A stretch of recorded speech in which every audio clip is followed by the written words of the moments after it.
ഇതാര്? അളിയോ?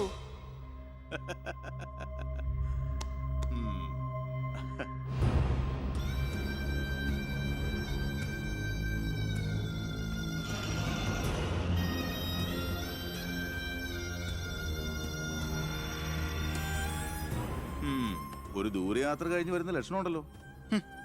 അളിയൻ ഇത്ര ദിവസം എവിടെയായിരുന്നു? നീ ഇങ്ങനെ നോക്കി നിൽക്കുന്ന അളിയനെ പോയി ചൂട് ചായ എടുത്തോണ്ട് വാ. ചെല്ല്.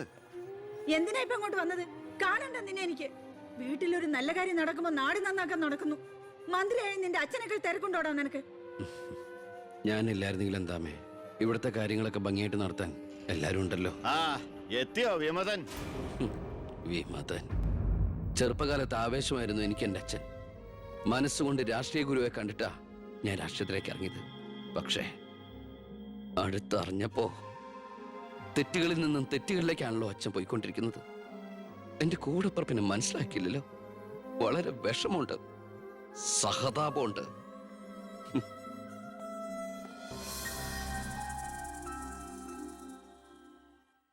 കൂട്ടക്കൊല നടന്നതിന്റെ പിറ്റേന്ന് മൈതാനത്തിലെത്തിയ ഭഗത് സിംഗിന് അവിടുത്തെ കാഴ്ചകൾ കണ്ട് സഹിക്കാൻ പറ്റില്ല. ചോര പുരണ്ട ഒരു പിടി മണ്ണ് കയ്യിലെടുത്ത് ആ ബാലൻ പ്രതിജ്ഞ ചെയ്തു, ഞാൻ എന്നെ തന്നെ രാജ്യത്തിനായി സമർപ്പിക്കുന്നു.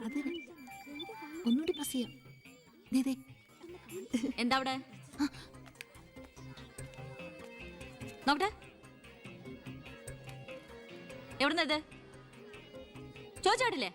അന്ന് കണക്ക് സാറിന് വെട്ടിക്കൊല്ലാൻ വന്നില്ലേ, അയാളുടെ കയ്യിൽ നിന്ന് തെറിച്ചു പോയതാ. സർ, ഇതാണ് ആ ഫോൺ. പ്രസാദ് കൊല്ലപ്പെട്ട സമയത്ത് പ്രതിയിൽ നിന്ന് നഷ്ടപ്പെട്ടതാണത്.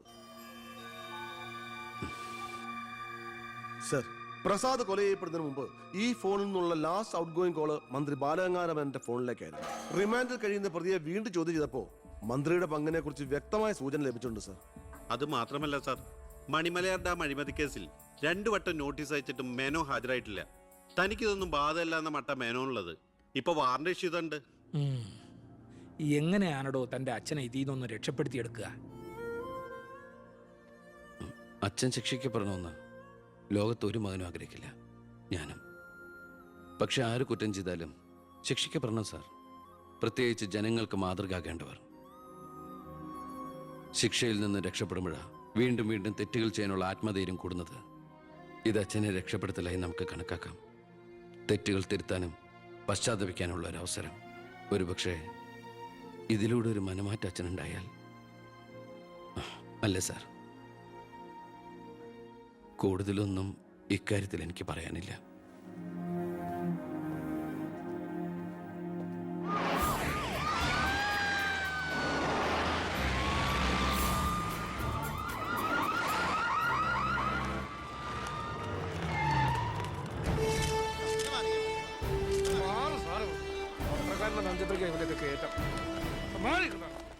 നിങ്ങളോട് വെയിറ്റ് ചെയ്യൂ സർ. അച്ഛാ, ഹർഷം വരുന്നു. അച്ഛാ, മുഖ്യമന്ത്രിയുടെ ഓർഡർ കൈ കിട്ടി അല്ലേ? അച്ഛനെ അറസ്റ്റ് ചെയ്യാൻ മരുമകന് ഡ്യൂട്ടി. അവറാച്ചൻ കളിക്കട്ടോ, കളി അവിടെ വരെ പോകുന്ന കാണാം നമുക്ക്. അച്ഛനെ കോടതിയിലേക്ക് കൊണ്ടുപോയാൽ മതി. ജാമ്യത്തിനുള്ള ഏർപ്പാടൊക്കെ ഞാൻ ചെയ്തിട്ടുണ്ട്. വക്കീലുമായി ജോസ്പേട്ടൻ കോടതി വെയിറ്റ് ചെയ്യാ. നീ എങ്ങനെ എന്നെ കൊണ്ടുപോകുന്ന? കാറിൽ ഫോളോ ചെയ്താൽ മതി. കാറിലോ? എന്റെ പട്ടി വരും. പോലീസ് ജീപ്പിന്റെ പിന്നിലിട്ട് തന്നെ എന്നെ കൊണ്ടുപോകണം. അതിനു മുമ്പ് ഈ മുറ്റത്തിട്ട് എന്നെ തല്ലി ചതയ്ക്കണം, മുടുമുണ്ട് വലിച്ചു പറിക്കണം. പിന്നെ പത്രക്കാരോ ചാനലുകാരോ ചോദിച്ചു കഴിഞ്ഞാൽ മുഖ്യന്റെ സ്പെഷ്യൽ ഓർഡർ ആണെന്നൊക്കെ പറഞ്ഞേക്കണം. ഇതൊന്നും നീ ചെയ്യണ്ട, പോലീസുകാരെ കൊണ്ട് ചെയ്യിച്ചാൽ മതി. അയ്യോ, ഓ, ഇത് മുഖ്യമന്ത്രിയെ താഴെ ഇറക്കാനുള്ള കുശാഗ്രവതി ഇല്ലേ? എന്റെ പൊന്നെ, ഞാൻ എന്തുവായി കേൾക്കുന്നത്? ഗുരു എന്നെ ഒന്ന് അനുഗ്രഹിച്ചാട്ടെ. അനുഗ്രഹമൊക്കെ അവനോട് വാങ്ങിച്ചാൽ ബുദ്ധി. കാര്യങ്ങളൊക്കെ നമ്മുടെ പോലീസുകാരോടൊന്ന് പറഞ്ഞേക്കാം. ജയ്,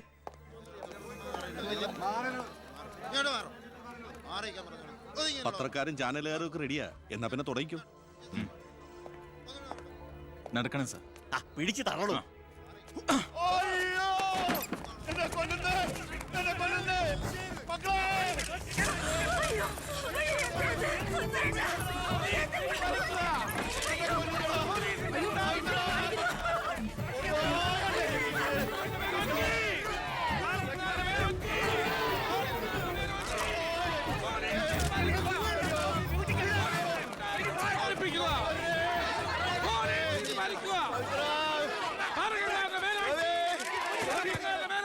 പോക്കറ്റമാണോ കാണിക്കുന്നത്? ഒരു മിനിസ്റ്ററല്ലേ അദ്ദേഹം? വീട്ടിൽ കയറി അനാവശ്യം കാണിക്കാതെ ബഹളം ഉണ്ടാക്കരുത്. ഇത് chief minister order. Chief minister order.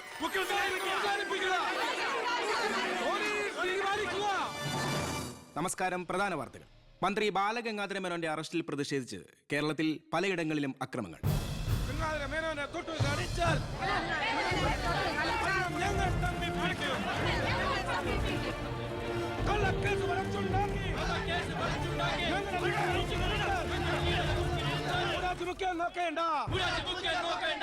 ഇപ്പോൾ കിട്ടിയത് അറസ്റ്റിലായിരുന്ന വിദ്യാഭ്യാസ മന്ത്രി ശ്രീ ബാലഗംഗാധര മേനോന് കോടതി ജാമ്യം അനുവദിച്ചു.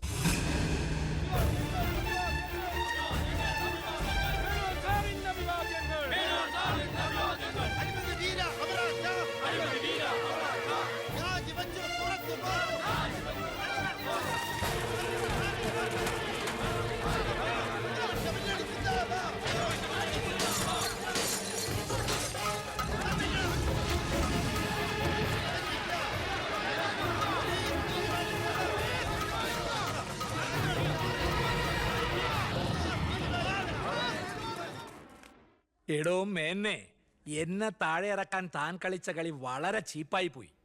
അവറാച്ചൻ എന്താ ഈ പറയുന്നേ? ഒന്നും പറയണ്ട, സൂത്രധാരൻ താനാണെന്ന് എനിക്കറിയാം. താൻ ഒന്നോർത്തോ, തനിക്കെതിരെയുള്ള വജ്രായുധ എന്റെ കയ്യിലുണ്ട്. ഞാൻ അതെടുത്ത് പ്രയോഗിക്കാൻ പോവുക. പ്രധാന വാർത്തകൾ. കേരള മുഖ്യമന്ത്രി പി.കെ. എബ്രഹാം രാജിവെച്ചു. നിയമസഭ പിരിച്ചുവിടാൻ ഗവർണറുടെ ശുപാർശ. അവറാച്ചൻ രാജിവെച്ചൊഴിഞ്ഞാ പോരെ? മന്ത്രിസഭ പിരിച്ചുവിടേണ്ട വല്ല കാര്യമുണ്ടോ? പോണ പോക്കിലെല്ലാം തൊലയട്ടെ എന്ന് കരുതി കാണും.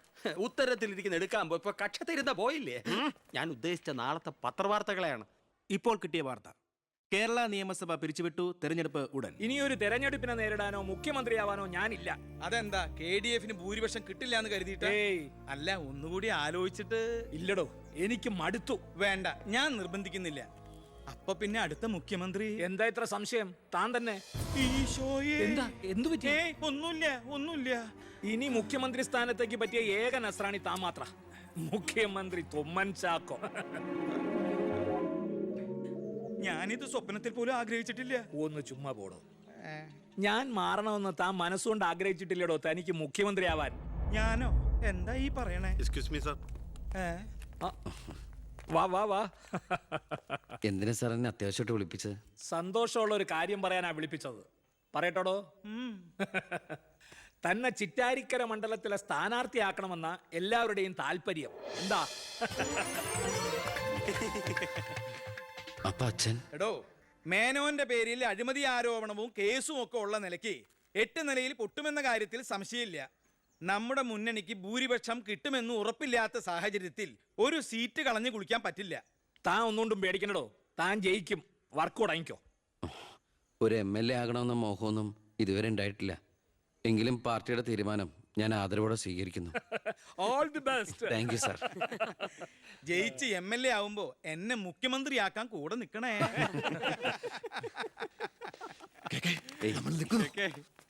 ഞാൻ ജീവിച്ചിരിക്കുമ്പോ ചിറ്റാരിക്കര മണ്ഡലത്തിൽ പുതിയൊരു സ്ഥാനാർത്ഥിയെ കുറിച്ച് ചിന്തിക്കേണ്ട കാര്യമില്ല. അത് നടക്കില്ല. കഴിഞ്ഞ 25 കൊല്ലമായിട്ട് ഞാൻ MLA ആയിരുന്നു, മന്ത്രിയായിരുന്നു. പക്ഷെ ജനത്തിന് ഇപ്പൊ തിരിച്ചറിവ് വന്നു തുടങ്ങി. എന്നെ ഓരോ സീറ്റും വിലപ്പെട്ടതാ. വാശിപ്പുറത്ത് അത് വെറുതെ പാഴാക്കി കളയരുത്. പോടാ അവിടുന്ന്. എനിക്കെതിരെ ഇതിലും വലിയ ആരോപണങ്ങൾ ഉണ്ടായിരുന്ന കാലത്തും കേരളം മുഴുവൻ ജനപക്ഷ തരംഗം ആഞ്ഞടിച്ചിട്ടും വൻ ഭൂരിപക്ഷത്തോടെ വിജയിച്ചവനാ ഈ ബാലഗംഗാധരൻ. ഇന്നിപ്പം പുളിച്ച പൗരധർമ്മം വിളമ്പുന്ന ഈ തൊമ്മിച്ചനടക്കം പലരും അന്ന് തോറ്റു തുന്നം പാടി ചരിത്രം മറക്കണം. ഞാൻ തോറ്റത് നിങ്ങളുടെ ഗ്രൂപ്പ് കാലുവായതുകൊണ്ടാ. വേറെ ആരും അല്ലല്ലോ മേന്നെ, തന്റെ മകനല്ലേ സ്ഥാനാർത്ഥി.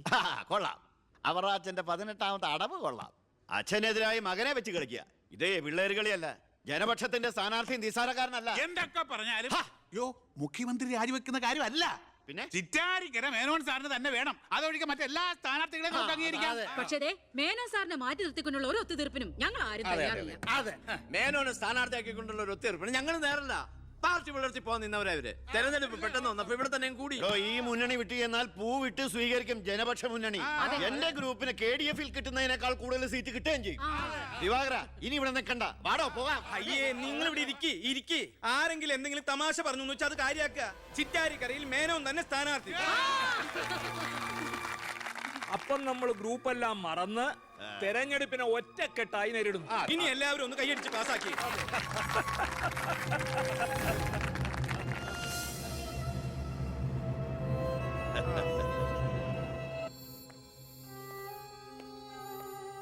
വിഷമിക്കണ്ടടോ, താൻ ചെറുപ്പമല്ലേ, ഇനി അവസരമുണ്ട് ഒരുപാട്. എനിക്കൊരു വിഷമമില്ല സാർ. ഒരു MLA ആകാൻ വേണ്ടി വ്രതം നോറ്റെടുക്കുന്ന ഒരാളല്ല ഞാൻ. അധികാരത്തിന്റെ അപ്പകഷ്ണം കിട്ടാൻ ചെയ്തു കൂട്ടിയ നെറുകേടുകളൊക്കെ പരസ്പരം മറക്കും, എല്ലാം പൊറുക്കും, എല്ലാവരും ഒന്നാക്കും. അധികാരം കിട്ടിക്കഴിയുമ്പോൾ പിന്നെയും തമ്മിൽ തെല്ലും പിരിയും.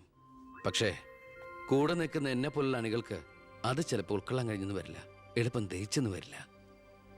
വരട്ടെ സാർ.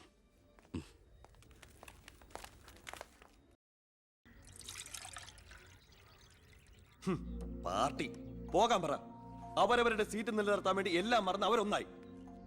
തന്തയ്ക്ക് പറക്കാത്ത വർക്കം. ഈ നാറിയ രാഷ്ട്രീയ വ്യവസ്ഥയാണ് എതിർക്കേണ്ടതും പൊളിക്കേണ്ടതും. ഞങ്ങളുടെ ഒരു അഭിപ്രായം പറയട്ടെ, നീ സ്വതന്ത്രനായിട്ട് മത്സരിക്കണം. ശക്തമായ 2 മുന്നണികൾക്കെതിരെ മത്സരിക്കാനോ? എന്നിട്ട് കെട്ടിവെച്ച കാശിന് എവിടെ പോവും? ജയിക്കാൻ വേണ്ടിട്ടല്ല, പിന്നെ യൂത്തിന്റെ പ്രതിഷേധം അറിയിക്കാനാ.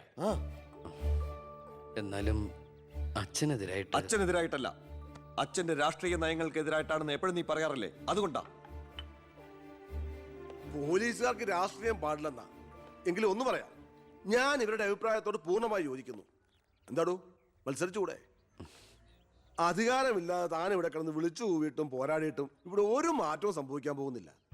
തന്നെ പോലെ സാമൂഹ്യ ബോധവും നിശ്ചയദാർഢ്യവും തൻ്റെ ഉള്ളതിന് മുമ്പിൽ നെഞ്ചു വിരിച്ചെന്ന് സല്യൂട്ട് ചെയ്തിട്ട് ഒരൊറ്റ ദിവസമെങ്കിലും അന്തസ്സോടെ ജോലി ചെയ്യണമെന്ന് ആഗ്രഹം ഉണ്ടോ? പിന്നെ ഈ ജയവും പരാജയവും ഒക്കെ നമ്മൾ ദൈവത്തിന് വിടുന്നു. 1000 വോട്ടേ തനിക്ക് കിട്ടിയുള്ളൂവെങ്കിലും ആ 1000 പേരും തൻ്റെ ഒപ്പമാ, തന്റെ നേതൃത്വം അംഗീകരിച്ചവരാ. അത് മതിയടോ. സാർ ഞാൻ വേണ്ട, താൻ ഒന്നും പറയണ്ട. ഇത് ഞങ്ങളുടെ തീരുമാനം, അനുസരിക്കണം. ഞങ്ങളുണ്ട് കൂടെ.